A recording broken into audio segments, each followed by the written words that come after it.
When I was a kid, my dad was a CPA, and I would always ask him, how did that client of yours get so rich?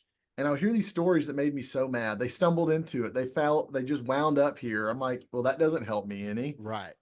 So went to college, did terrible, finally graduated 7 years later with a bachelor's degree, worked a bunch of crummy jobs for a home builder here, there, wound up in the oil field because that's what paid the money. And I inherited some money. At that point in my life, I was like, didn't have it together like most 20-year-olds do, a little too much of everything that you shouldn't have too much of. And I got to the point where I ran out of all the inheritance and I'm in the oil field working. I'm like, crap, man, 100 grand is a lot of money, but I blew 5 times this, like that for my inheritance. Like, what am I going to do to get this back? And I'm starting to get a little maturity. So I just work and save. I quit blowing money, finally get cleaned up, sobered up, all that kind of stuff. And I'm just working, living in this RV, trying to save money, thinking, what in the heck is next, Yeah. So I started coming to San Antonio. This is the South Texas oil fields. So I'm coming to San Antonio every couple of weeks when I get some time off.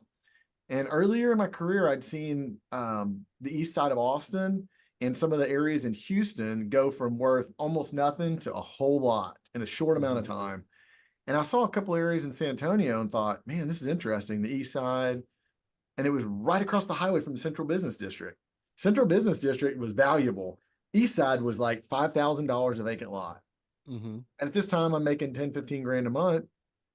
So I think about it. I'm like, all right, I'm scared to lose money because I've already burned more than a human should in their lifetime on stupid things. So what's my risk look like? And I thought an infill lot, it's 5 grand. In San Antonio, 7th largest city in the States, that's cheap. But what happens if it never becomes really valuable like San Antonio or Houston? Could I get my money back out of it? Is it going to be worth less than I paid? Probably not. So if I buy this and I can never figure out how to make money, I can liquidate it and probably break even. Yep. So at this point, my downside risk is basically zero in my opinion. But my upside potential could be really big if it explodes over here. So I'm thinking, all right, I would make a bet like this in Vegas all day long. So I've been saving. I put a couple $100 grand into vacant lots, picked up a couple dozen of them, one at a time, door knocking, no special programs, no VAs, no texting or calling, just knocking on doors. Your property's 5 grand in the appraisal district. I'll give you 5 grand. Okay. Picked up a couple dozen of them. And then I got laid off in the oil field. But the same month, I had a realtor call me and say he's going to give me 200 grand for one of the lots.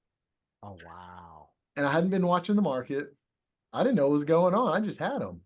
Wow. So I rush to look at the market. And there's no sales on the market. I'm like, what the hell's going on? So I started doing some research in the land records and I realized there's all these speculators trading land and the prices are climbing. And they're starting to build houses and doze the old ones. And I'm like, oh my God, I'm no longer a poor oil field hand. Like, right. So I sold that lot and almost recapitalized the entire investment of the 2 dozen lots. And then I got laid off at that time. And I thought, hey man, I guess I'm going to be a real estate guy at this point. Right. Yeah, man. That's amazing. That's how I got into real estate.